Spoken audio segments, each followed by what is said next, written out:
উদযাপনৰ মঞ্চ এগছি বন্ধু প্ৰজননেৰে সহায় কৰে আমি সুখী হওঁ।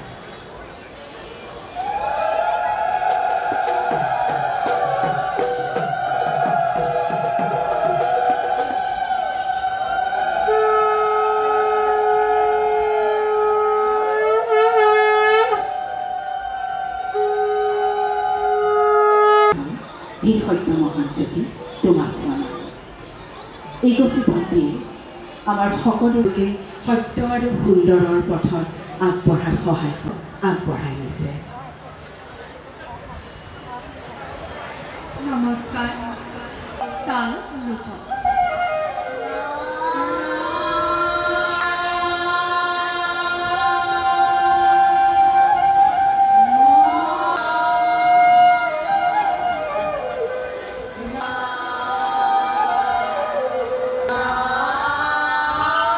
ৰূপ থকা তেখেতৰ কনিষ্ঠ সকলোৱে হয়তো লাভ কৰিবলৈ সক্ষম হওঁ। ছাত্ৰীয়ে বনোৱা এটি ফুলৰ তোৰা 1953 উন্মোচনৰ বাবে বিশিষ্ট অতিথি হিচাপে আমি আমন্ত্ৰণ জনাইছোঁ অসমৰ এগৰাকী প্ৰসিদ্ধ চাহ বিজ্ঞানী আৰু উদ্যোগ বৰঙণি জগাই আমাক চহকী কৰিছে। সকলোদাৰ হাত চাপৰিলে পুনৰবাৰ তেখেতসকলক সকলোৱে ইয়াৰ পিছতে স্মৃতি গ্ৰন্থখনৰ বিষয়ে একাষাৰ জনাবলৈ শ্ৰদ্ধাৰ ডক্টৰ ৰঞ্জনা চলিহা এখন সময় ক'ব সময় পাব এই প্ৰজন্মৰ চিন্তাধাৰণা।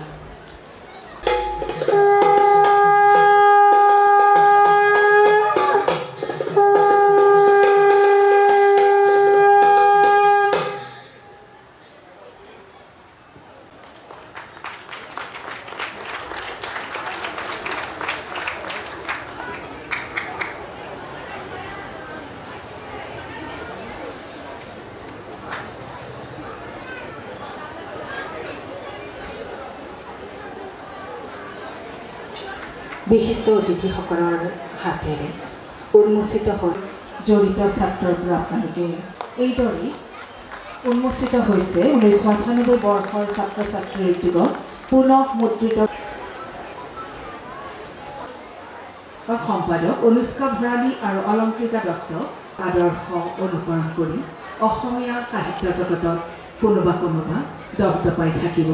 এই মুহূৰ্তত এই পবিত্ৰ মঞ্চৰ পৰা আমাৰ সেয়াই আশা। এইদৰে ৫ম শ্ৰেণীৰ পৰা 10ম শ্ৰেণীলৈ বিদ্যালয়ৰ হাতে লিখা আলোচনী মুকুতা সোণালী শৈশৱ জ্ঞানোদ্দীপ আহ্লাদ সুবাস আৰু জ্ঞানৰ অন্বেষণ শৈশৱক বিচাৰি জ্ঞানোদ্দীপ অধ্যয়নেৰে আমি আহ্লাদিত সমূহত। গতিকে কিমান আগ্ৰহ আছিলে এই শিক্ষা ব্যৱস্থা আৰু এই শিক্ষা ব্যৱস্থাক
সভাপতি ৰূপৰেখা বৰুৱা আমাৰ চাহ গৱেষকে অতি উচ্চমানৰ আৰু উচ্চস্তৰীয় চিন্তাৰ প্ৰকাশ।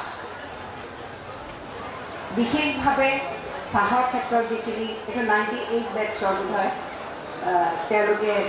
তেওঁলোকৰ সহযোগত যিখন উন্মোচন হৈছে কিতাপখন, আনকি এই প্ৰত্যেকটো শ্ৰেণীৰ ল'ৰা ছোৱালীয়ে সম্পাদনা কৰা হাতৰ আখৰৰ সেই আলোচনীবিলাক এইবোৰ এজন সম্পাদক অংকুৰিত হৈছে। এজন ভাল লগা কথা এতিয়া একো নাই। আমি এটা দুখৰ দিনৰ মাজেৰে এতিয়া গৈ আছোঁ। এই 25 চনৰ শেষৰ ফালে আমি সাংঘাতিক কিছুমান প্ৰতিভাক হেৰুৱাইছোঁ। আমাৰ একদম অন্তৰ কেঁচা ঘা হৈ আছে জুবিন গাৰ্গ। ইয়াতে খেলি ধূলি, ইয়াতে গান গাই যোৰহাটতে ডাঙৰ হৈছিলে জুবিন গাৰ্গ। তাৰপিছতে চৈয়দ চাদুল্লাদেৱ, তাৰপিছতে দীপক শৰ্মা, এজনকৈ আমাৰ মাজৰ পৰা গুচি গৈছে। তেখেতসকলে তেওঁলোকৰ সেই ক্ষতিক মনত ৰাখিও সময় এনেকুৱা এটা বিশেষ বিষয় যে সময়ে কাকো ৰেহাই নিদিয়ে, আৰু সময়ে যেনেকৈ লৈ যায় সময়ে তেনেকৈ সৃষ্টি কৰে। আৰু আজিৰ এই নতুন ল'ৰা ছোৱালীবিলাকে যেতিয়া এই হাতৰ আখৰৰ কিতাপবিলাক, আলোচনীবিলাক তেওঁলোকে প্ৰকাশ কৰিছে, ক'ৰবাত এটা মনত এটা বেলেগ ধৰণৰ আচলতে আমাৰ ভৱিষ্যতৰ সম্পদ আহি আছে। আমি যেনেকৈ হেৰুৱাইছোঁ ঠিক তেনেকৈ আমাৰ ভৱিষ্যত গঢ়িবলৈ নতুন ল'ৰা ছোৱালীবিলাক আহিছে। পৰিৱৰ্তন কৰিব পাৰিলে তেওঁ সেই বৃহৎ অনুদানটো দিব। কিন্তু ডাঙৰ কথা যে যিকেইজন প্ৰতিষ্ঠাপক আছিলে, ৰাজখোৱাদেৱ আৰু সুধীৰ চন্দ্ৰ বৰুৱা, তেখেতসকলে অমান্তি হ'ল আৰু সেই সময়ত সেই অনুদান গ্ৰহণ নকৰি অসমীয়া মাধ্যমত ৰাখিবলৈ বিচাৰিল। বাল্যভৱন এনেকুৱা এখন আধুনিক শিক্ষাৰে অসমীয়া ভাষাত স্থাপন কৰা বিদ্যালয়, যিখন বিদ্যালয় অসমত আচলতে এনেকুৱা বিদ্যালয় মই ভাবোঁ স্থাপন হোৱা নাছিলে স্বাধীনতাৰ ঠিক 3 বছৰৰ পিছতে। মন্তেশ্বৰী শিক্ষাৰে অসমীয়া মাধ্যমত শিক্ষা, কিন্তু তাৰ যিবিলাক মানে চিন্তা ভাৱনা সেইবিলাক কিন্তু পৃথিৱীৰ সকলো বিদ্যালয়ৰ লগত ফেৰ মাৰিব পৰা। গতিকে সেইকাৰণে এয়া ঐতিহ্য। আৰু এনেকুৱা এটা খনত আজি সময় বৰ চাবলৈ গ'লে আমি আমাৰ মূল্যৱান আমাৰ জীৱনৰ সম্পদ কিছুমানক হেৰুৱাইছোঁ। তাৰ লগতে আজি দেখিলোঁ নতুন ল'ৰা ছোৱালীবিলাকে অসমীয়া ভাষাত প্ৰতিটো শ্ৰেণীৰ পৰা এখন আলোচনী, হাতে লিখা আলোচনী বন্ধাই তেওঁলোকে মুকলি কৰিছে। এইবিলাক আমাৰ আশাৰ বতৰা। গতিকে মোৰ আজি ইয়াত উপস্থিত থাকি এটা অনন্য অনুভৱ হৈছে, আশাৰ বতৰা পাইছোঁ। আৰু মহাৰজত জয়ন্তী সফল হওক। বহুত দূৰৰ পৰা ইয়াৰ শিক্ষাৰ্থীসকল আহিছে আৰু মই ভাবোঁ শিক্ষাৰ ক্ষেত্ৰত বাল্যভৱনে দেখুওৱা আদৰ্শ অসমীয়া মাধ্যমবিলাকে আদৰ্শ হিচাপে লওক।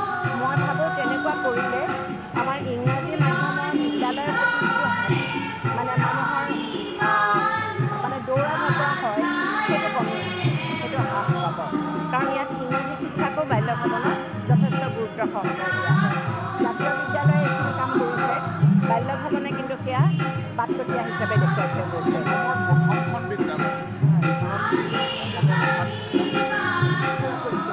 সেইকাৰণে কৈছোঁ যে অসমৰ প্ৰথমখন বিদ্যালয় য'ত অসমীয়া ভাষাত মন্তেশ্বৰী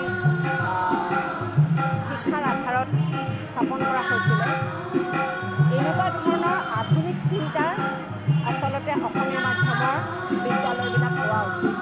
তেতিয়াই ভাবোঁ যে আমাৰ এই যে অসমীয়া শিকিবলৈ মানে অনীহা যিটো হৈছে অসমীয়া মানুহৰ, সেই মনোবৃত্তিটো হ্ৰাস পাব। তেতিয়া ল'ৰা ছোৱালীক তেতিয়া এনেকুৱা বিদ্যালয়ত দিবলৈ অভিভাৱকসকলেও ভাল পাব। আৰু এই পৰম্পৰা যাতে থাকে আৰু এই পৰম্পৰাই যাতে আদৰ্শ হয় অন্যান্য বিদ্যালয় আৰু অভিভাৱকসকলৰো চেষ্টা চাগে অধিক থাকে। বাইদেউ, অন্য এটা প্ৰসংগ সোধোঁ, স্কুলৰ বাহিৰে জুবিন গাৰ্গৰ যিটো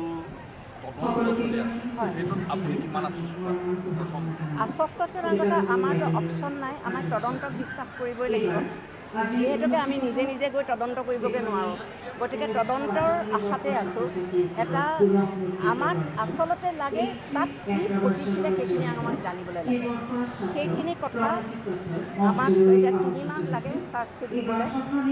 শুদ্ধভাৱে হওক সেইটোৰ আশাতে আমি ৰৈ আছোঁ শুদ্ধভাৱে হওক কাৰণ জুবিন গাৰ্গ অকালতে হেৰুৱাটো আমি কোনেও এই বিয়োগ সহ্য কৰিব পৰা নাই আৰু সেইকাৰণে ৰৈ আছোঁ ডিচেম্বৰ মাহলৈকে চাৰ্জশ্বিট দিম বুলি কৈছে সেই আশাত বন্দী হৈ আছোঁ এটা কথা দেখা গৈছে শপত লৈ যেতিয়া কোৱা হয় যে সকলো গোপনীয়তা ৰক্ষা কৰিম এগৰাকী মুখ্যমন্ত্ৰীয়ে যেতিয়া আজি প্ৰকাশ কৰিছে যে হত্যাকাণ্ডত হত্যা হৈছে জুবিন গাৰ্গৰ এইটো আচলতে কেনেকুৱা এটা সেইটো তেওঁ চাগে গৃহমন্ত্ৰী তেওঁলোকে ইনফৰ্মেশ্যন পাইছে কাৰণ তেওঁ গৃহমন্ত্ৰী এক নম্বৰ কথা গৃহমন্ত্ৰীয়ে কিছু কথা জানিব হয়তো তেওঁ মুখেৰে সেই কথা ওলাই গৈছে আৰু হত্যা যে হৈছে সেই কথাটো আমি জানি আৰু কষ্ট পাইছোঁ সেই মানে জুবিন গাৰ্গক কোনে হত্যা কৰিব পাৰে এনেকুৱা এজন যাৰ অন্তৰত কাৰো প্ৰতিয়েই হিংসাদেশটো বাদেই মানৱতাৰ ফলটো নিজৰাই গৈ আছে